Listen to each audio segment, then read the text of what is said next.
In this video, I'm making a really tiny world map.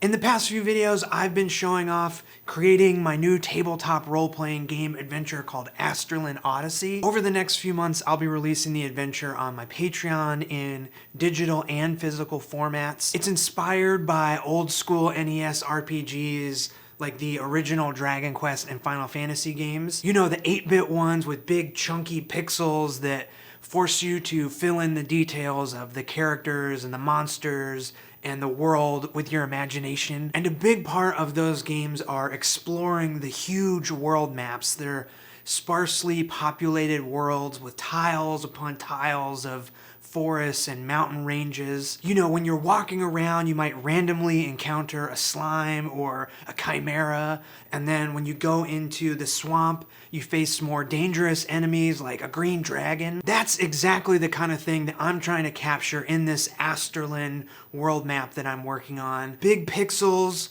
interesting locations, and lots of different terrain for the players to explore. Okay, so let's get into the process of this map. I'm working in Photoshop, but there's lots of other pixel art programs you can use. I know a lot of people use Sprite, and I've even made a video about using pixelart.com, totally free web-based pixel art program. But I think Photoshop is great too, so I'll give you a quick rundown of how I do pixel art in Photoshop. Okay, the first thing is picking the canvas size. Now, since this map is going to be printed inside the zine, I'm starting with that size and then reducing it way down.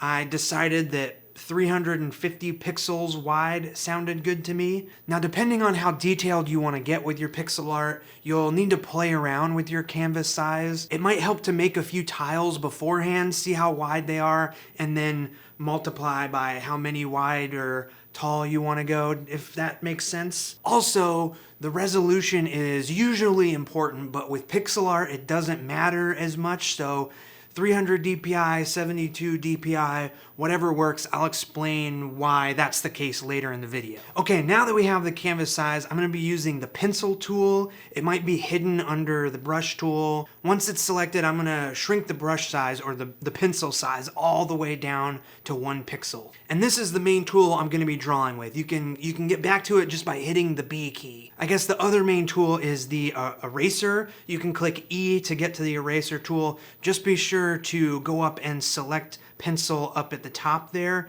Otherwise, you'll get sort of fuzzy, not fully erased edges, and you gotta shrink the eraser all the way down to 1 pixel as well. Okay, I'm starting this whole thing off by filling my hex grid with flat colors to indicate the type of terrain on the map. So green equals fields, gray for mountains, darker green for forest, blue for water.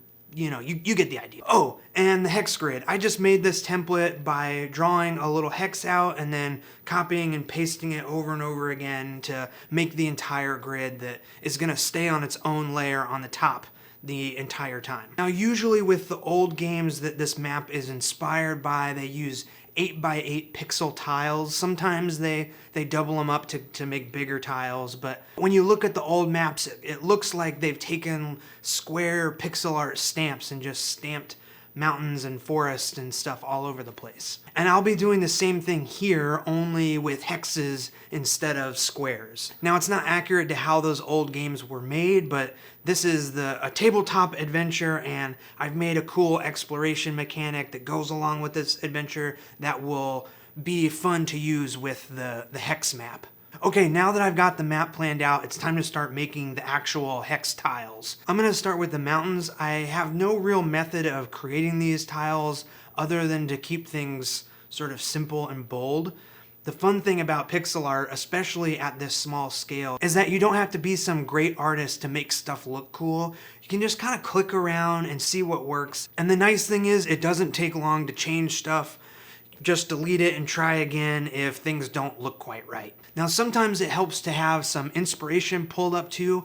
I've got the Dragon Quest I map up on my second monitor while I work. And while I'm not copying that map exactly, I'm not using any black outlines in my map, for example. It's just a nice way to see how another artist tackles the challenge of making a forest look cool with just a few little squares. The other cool thing about doing this pixel art style is that for these generic terrain types like mountains and deserts and forests, you can just make one tile and then repeat it over and over again. Now, I'm sure there's probably a better way of doing this, like making a brush or something, but I'm keeping each terrain piece on its own layer and then just copying the layer, moving it with the move tool, and then merging the layers together. You could also use the lasso tool to select the tile and then go back to the move tool, and if you hold down Alt or Option while you click and drag the tile, it automatically copies it, and you can just copy it over and over and over again. As long as you're holding down Alt key,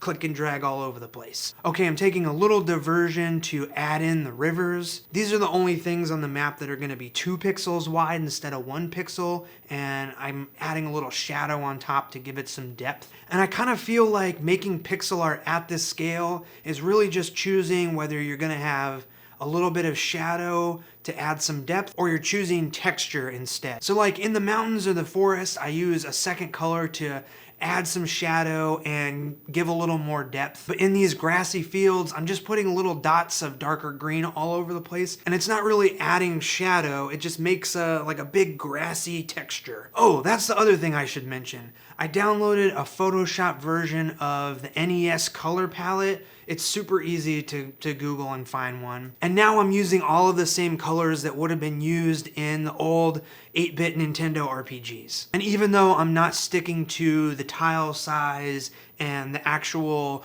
color restrictions of the hardware, I feel like just using the colors on this map will help give it an old school feel. That's what I hope, at least. Okay, now that the standard generic terrain is in and copied all over the map, it's time for the really fun part. I have all of the important locations on the map marked with these red hexes, and now I'm gonna get rid of the red and start actually drawing these unique locations. Now, I'm not just making this stuff up on the spot. I already have a list of all these places and their story is all planned out. So it's just a matter of capturing the uniqueness of each of these locations in just a few pixels. So there's this burning village, there's a doggo town in the hills, there's a wizard's tower that's protected by a magical barrier, there's caves and ruins, all kinds of stuff. And the trick is to have fun just clicking around and experimenting. You know, what happens if I make the tower a little bit wider or a little bit skinnier? You know, I'm thinking about how tall are the doors in this world, or like how tall are the doors on this map? Are they 1 pixel high or are they 2? As you go, you'll start making little rules like this, and it'll get easier to make these kind of decisions on where to put the pixels to create these unique locations. And I think it's really important to spend a little bit of extra time on these unique places. In the old games, every town looked the same, every dungeon was just a stairwell leading down into the earth. And of course that works, but because these locations have important story stuff going on, and they're each interesting in their own way, it feels like they should be illustrated with just a little bit more care. Plus, I want the players to be excited to explore these places.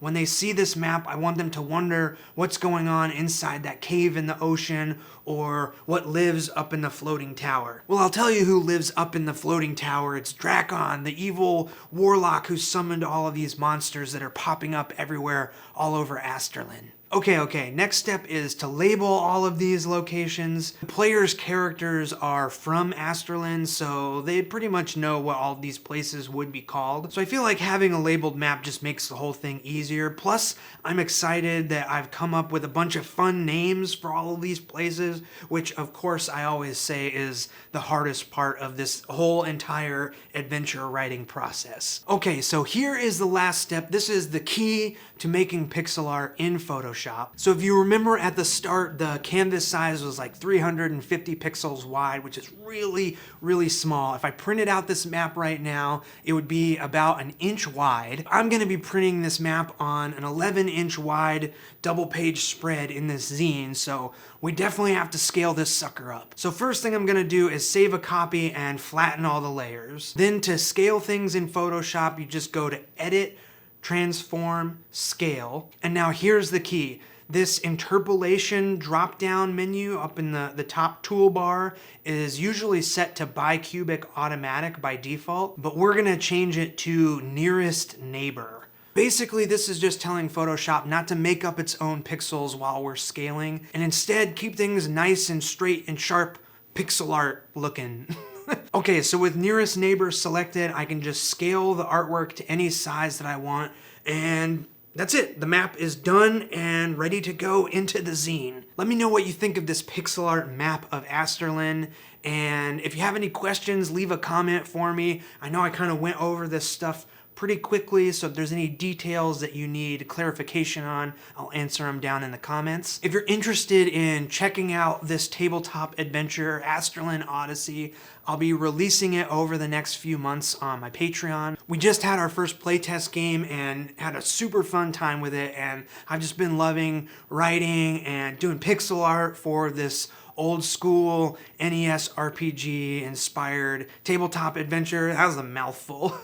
So besides being an excellent way of supporting this channel, if you sign up on Patreon in February, you'll get the first issue of Asterlin Odyssey, Dracon's Curse. It's got the history of Asterlin, it's got a vocation, kind of story game mechanic, exploration mechanic, a bunch of random encounters, as well as a sort of introductory adventure into this world. In March, I'll be releasing issue 2, that is the sandbox book that has the description of all the locations and dungeons and stuff that the players get to explore. And in April will be issue 3 with all of the monsters for the players to fight and all of the magic items and treasures for them to discover. Okay, that's it for this video. Thank you so much for watching, and I'll see you in the next one.